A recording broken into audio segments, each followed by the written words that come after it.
Putri Zhang sudah tidak berdaya oleh tali sihir milik Bai. Putri Zhang bertanya tentang keberadaan Bai di rumahnya.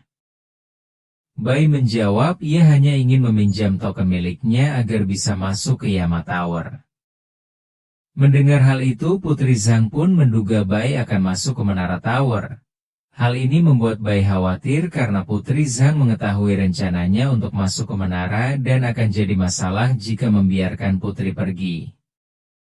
Tapi Putri Zhang menampiknya bahwa ia tidak akan berbuat seperti itu dan bahkan Putri Zhang menawarkan diri untuk dibawa ke Yama Tower karena identitasnya akan berguna. Bai agak ragu mendengarnya, tapi Putri meyakinkan ia bisa jadi pemandu di Menara Yama. Setelah itu Bai pun setuju untuk membawa Putri ke Yama Tower sebagai sandera dan jika ia macam-macam taruhannya nyawa. Di luar Master Gua masih menunggu Bai keluar bersama penjaga. Tapi penjaga itu berniat kabur untuk memberitahu pasukan lain bahwa ada penyusup. Master Gua melihat penjaga itu berkhianat.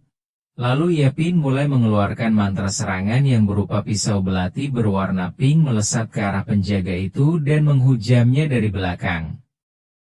Bai pun datang dan bertanya dengan kedaan Master. Lalu ia pun menjawab prajurit hantu itu mencoba berkhianat jadi Master membunuh prajurit itu. Master Kuo pun bertanya gadis yang bersama Bai. Dan Bai menjelaskan bahwa dia adalah Putri Zhang yang mana ia dibawa karena identitasnya akan berguna. Tidak lama mereka pun sampai di pintu masuk Yama Tower. Dan Putri Zhang sudah berhadapan dengan Buto Ijo. Dia pun memerintahkan untuk membuka pintunya karena ia akan bertemu ayahnya. Pintu pun akhirnya terbuka mereka pun masuk ke dalam tower dan buat Bai membawa Putri adalah hal yang berguna. Di dalam terlihat hantu-hantu yang sedang digantung di tiang pancang. Hal ini tidak seperti yang dibayangkan Bai tentang tower. Putri Zhang ternyata punya niat lain yaitu menjebak Bai dan Master Kuo dengan perangkap yang sudah disediakan. Mereka pun terkurung oleh teralis besi dan Bai pun sangat kesal dengan kelakuan Putri Zhang. Putri berkata tower ini punya ayahnya dan mereka berada di wilayahnya. Dia PU memanggil Raja Yama tingkat pertama yang bernama Luoyong dan dia sangat senang dengan hadiah yang datang. Ia pun mengeluarkan skillnya dengan kepalan tangan yang menghancurkan jeruji besi. Hal itu membuat Master dan Bai terkejut. Master Kuo pun akan mengeluarkan mantra bersamaan dengan energi Bai.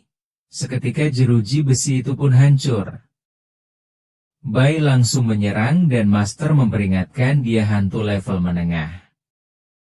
Bai pun melesatkan serangan pedangnya tapi hantu Luo menghindar dengan cepat dan tiba-tiba ia sudah berada di belakang tanpa disadari oleh Bai. Luo si hantu tower pun bersiap menyerang dengan tombaknya, tapi serangan itu bisa ditangkis oleh Bai. Si hantu Luo pun mengetahui dari pedang yang dipakai Bai adalah seorang Taoist. Dia jadi lebih bersemangat menyerang membabi buta karena ia sudah banyak membunuh Taoist dan Bai bisa menambah koleksinya. Bai pun menangkis serangan dari Luo yang sangat cepat, lalu dari tombak Luo pun mengeluarkan ular kegelapan dan berhasil melukai Bai di tangannya. Bai mundur untuk menghindari serangan lebih banyak. Master Kuo berlari menghampiri Bai dan menanyakan keadaannya. Bai tersadar ia terlalu memakan musuhnya. Master berkata untuk level hantu normal mungkin bisa menggunakan kultivasi immortal. Tapi tidak dengan hantu level sovereign ini. Tapi level kultivasi juga bisa disamakan dengan tingkatan hantu. Akan fatal jika menantang hantu yang tidak selevel. Sementara itu Putri menyuruh hantu itu untuk menghabisi mereka dengan cepat. Hantu itu pun mulai mengeluarkan skill pamungkasnya yaitu penarik neraka. Seketika aura kemerahan menghampiri mereka dan membuat benteng dengan rantai besar di sekeliling Master dan Bai. Master menjelaskan ini skill awakening dari hantu dan membangkitkan kekuatan uniknya. Mereka pun terikat oleh rantai dan Bai menyadari kekuatan hantu itu sangat kuat. Master Kuo mulai merafalkan mantra miliknya sementara si Luo tertawa mengira Master ketakutan sampai masih merafalkan mantra di ujung hayatnya. Tiba-tiba sebuah kapal raksasa melesat dari atas untuk menghancurkan Bai dan Master. Tapi di saat yang sama Master sudah mengaktifkan kekuatannya lalu dengan mudah rantai terlepas dan menahan kapal raksasa itu dengan satu tangan dan menghancurkan skill milik Luo. Dia pun terkejut karena skillnya bisa dipatahkan dengan mudah. Master pun melesat dengan kecepatan tinggi untuk menyerang Luo yang mana serangan Master tidak bisa dihindari oleh hantu Luo. Karena untuk Master Kuo ini hal yang sangat mudah. Setelah itu hantu Luo pun tidak berdaya dan sudah terkalahkan. Putri Zhang sangat terkejut melihat bawahannya dikalahkan. Bai pun sangat kesal dengan pengkhianatan sang putri dan mengancam akan segera membunuhnya. Sang putri beralasan jika Bai membunuhnya dia tidak akan menemukan item yang dicari. Tapi Bai menampik bisa mencarinya sendiri. Si putri pun berpikiran kalau laki-laki itu nafsuan jadi dia berencana untuk menggoda Bai dengan sikap lembutnya. Putri Zhang pun mulai menggoda Bai dengan kata-kata lembutnya. Dia meminta memberi sedikit keringanan dia akan melakukan apapun yang Bai inginkan. Bai baik pun terkejut dengan kata-katanya. Tapi Master langsung memotongnya jika Bai tidak sanggup Master akan mengurusnya. Karena si putri ini udah nggak berguna jadi kita bunuh aja. Si putri pun panik. Tapi Bai mempunyai rencana lain ia mengeluarkan tali sihirnya. Lalu Bai berkata kita harus mengurasnya sampai kering sebagai pelampiasanku. Sambil melemparkan tali sihirnya. Master pun berpikiran ambigu soal ini. Putri pun sudah pasrah dengan apa yang dilakukan Bai. Bai pun memulai aksinya dan mulai membaringkan si putri. Sambil berkata untuk memberitahu lokasi item dengan satu kesempatan lagi. Si Tuan Putri tetap menolaknya karena kalau dia ngasih tahu pasti bakal udah nggak guna. Terpaksa Bai pun melakukan rencananya dan tidak lama si putri pun berteriak. Karena yang dimaksud Bai adalah menggeliti kakinya si putri. Bai baik terus memaksa agar dia memberitahu tempat Phantom Hair berada. Akhirnya karena tidak tahan digelitiki sang putri pun memberitahu bahwa item itu ada di lantai 18 di tangan ayahnya. Master pun salah sangka dengan kata menguras sampai kering. Kata Bai ya emangnya apalagi? Master pun tidak menjawab. Lalu Bai mengeluarkan pedangnya untuk membunuh sang putri karena dia sudah tidak berguna. Tapi itu ditahan oleh Master. Bai pun bingung yang tadinya Master mau membunuhnya juga. Lalu kata Master kalau item itu ada di tangan ayahnya mungkin kalau membiarkan dia hidup bisa mendekatkan kita ke ayahnya. Dan di sini Bai pun melafalkan mantra untuk jaga-jaga dan mantra itu diterapkan kepada sang putri. Sang putri pun sedikit kesakitan. Dia pun bertanya mantra apa barusan yang kau lakukan padaku? Kata Bai itu adalah jimat pengembara dengan jemaat ini dia harus datang setiap jam agar bisa beristirahat. Kalau nggak sang putri akan mati karena berjalan terus-menerus. Buat Master dan Tuan Putri kaget banget. Tali sihir pun dilepas dan Bai menyuruh Tuan Putri berjalan duluan. Tidak lama mereka pun sampai di Yama Tower lantai ke-18.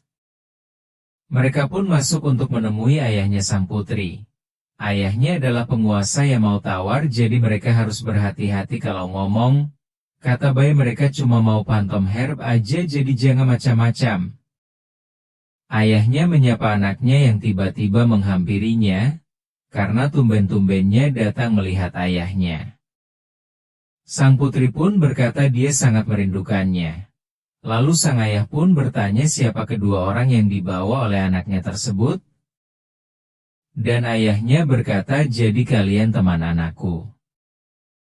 Setelah itu sang kaisar pun membawa mereka ke tempat VIP karena menganggap mereka teman putrinya.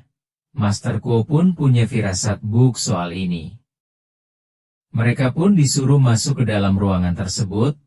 Di sana Bai pun terkejut karena melihat para wanita cantik dan seksi sudah berada di sana dan menyambut mereka terutama kepada Bai. Dia pun ditarik oleh mereka dan menawarkan pijatan api dan es yang spesial. Bai pun terlena dan merasa sangat senang dengan pelayanan VIP tersebut. Master pun puyeng karena ayahnya yang dulu punya kelakuan yang sama. Kaisar merasa curiga karena anaknya Titka pernah menjenguknya dan dia membawa 2 orang asing. Lalu ia pun menanyakan hal itu kepada putrinya. Sang putri ragu untuk menjawab, tapi sang ayah meyakinkan dia akan aman, tidak perlu khawatir. Putri Zhang pun mengungkapkan bahwa mereka adalah Taoist yang telah mengancam dan menculiknya. Mendengar hal itu sang ayah sangat marah. Putrinya menyuruhnya tidak berisik dan sang berkata tidak usah takut.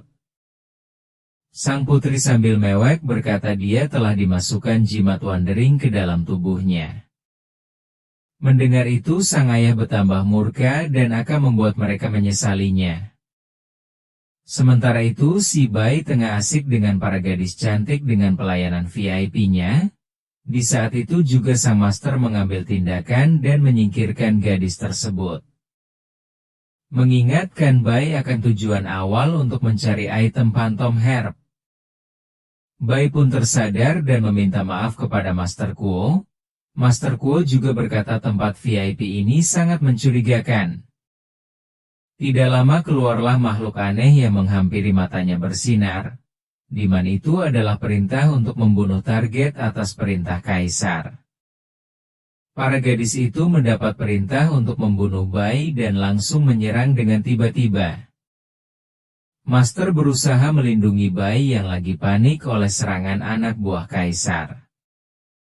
Dan Bai pun terkena gigitan makhluk tersebut di pundaknya. Dan sambil berkata setelah digigit dia akan mati bahagia. Dan diketahui mereka adalah jenis hantu lustful yang akan menekan energi yang tergigit sampai ke batasnya dan meledak. Lalu hantu ini pun menyerang Bai atas perintah kaisar dan Bai pun panik dengan serangan yang dilakukan hantu wanita tersebut.